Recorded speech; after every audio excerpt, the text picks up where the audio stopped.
Ya, kembali lagi bersama spesialisasi anti korupsi. Di sini saya bersama Bapak Irwanda Wisnuwardana dari Badan Kebijakan Fiskal. Selamat siang, Pak. Siang, Mas. Ya, di sini kami dari spesialisasi anti korupsi, salah satu organisasi anti korupsi di Sekolah Tinggi Akuntansi Negara. Ya, pertanyaan pertama, kira-kira bedanya dunia kampus dengan dunia kerja itu apa, seperti apa, dan tantangan itu seperti apa gitu. Ya, terima kasih. Ya, terima kasih, Mas. Jadi yang pasti sangat berbeda ya dalam konteks peluang-peluang yang ada untuk korupsi. Kalau di kampus mungkin sebagai student, sebagai mahasiswa, kita hanya punya sumber daya waktu misalnya ya, atau sumber daya ilmu misalnya. Tapi kalau di kantor kita sudah punya sumber daya yang lainnya seperti dana publik ya, seperti peralatan-peralatan kantor, perlengkapan kantor, dan sebagainya. Dalam konteks perilaku sangat berhubungan. Seseorang yang menjaga perilaku anti korupsinya di kampus biasanya akan berlanjut sampai ke kantor. Karena secara substansi perilaku anti korupsi itu adalah perilaku amanah. Berarti dia amanah dengan apa yang dia punyai atau yang dia miliki saat ini gitu. Jadi kalau di kampus kita sudah mulai melakukan hal yang tidak baik seperti mencontek, manipulasi absensi ya, kemudian menyanyiakan waktu atau korupsi-korupsi kecil lainnya, saya khawatir itu akan berlanjut ke kantor dengan besaran, dengan pengaruh yang jauh lebih besar daripada yang ada di kampus.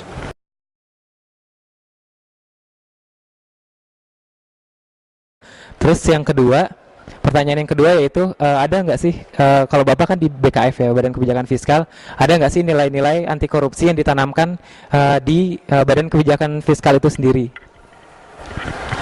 Secara umum memang anti korupsi itu kan sudah menjadi bagian praktek yang umum di kantor ya. Tetapi sebetulnya yang mendorong seseorang menghindari perilaku korupsi itu koruptif itu sebetulnya lebih kepada value yang ada pada dirinya. Selain tentunya value organisasi juga mendorong. Jadi selain saya melihat bahwa pengaruh di kantor itu ada, tetapi saya mengakui bahwa yang paling signifikan untuk menekan perilaku anti korupsi justru yang ada di dalam diri kita dan dibangun dari kampus ini.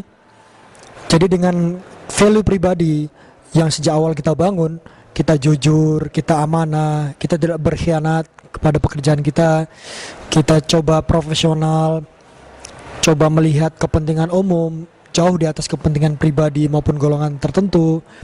Itu sesungguhnya nilai-nilai pribadi yang sangat mendukung berhasilnya penerapan praktek-praktek anti korupsi di kantor. Jadi memang kita lihat di kantor, misalnya di Kementerian Keuangan, sudah ada pencanangan nilai-nilai Kementerian Keuangan. Salah satunya itu tadi untuk kesempurnaan ya, untuk menghilangkan praktek-praktek anti korupsi.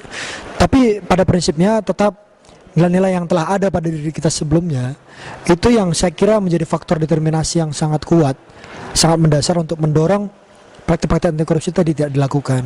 Ya, jadi manfaatkanlah kegiatan di kampus ini untuk membangun tadi idealisme kita, karena kita bisa terapkan nanti di kantor. Itu mungkin menurut saya.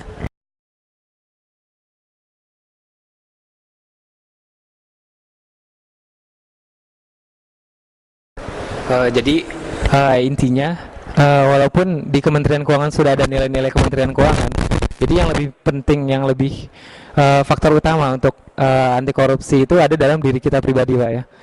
Oke. Yang pertanyaan terakhir nih, Pak. Kira-kira, Bapak memberikan quotes untuk kita mahasiswa gitu agar kita lebih semangat dalam berjuang melawan korupsi yang notabene sekarang kan sudah banyak dilakukan gitu dan banyak juga dilawan oleh mahasiswa-mahasiswa dan seluruh masyarakat gitu.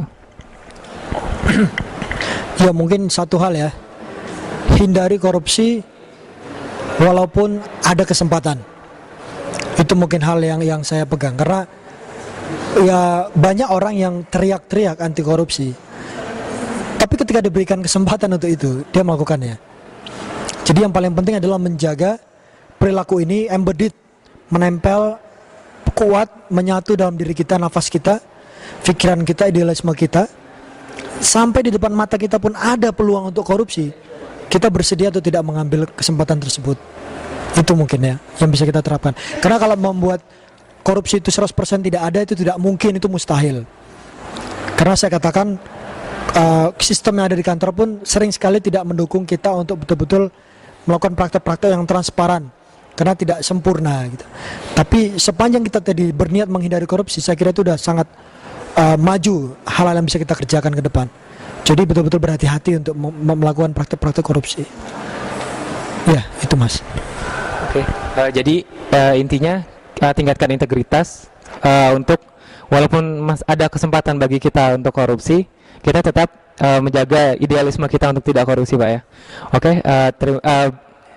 sekian mungkin wawancara kita kali ini, Pak. Terima kasih.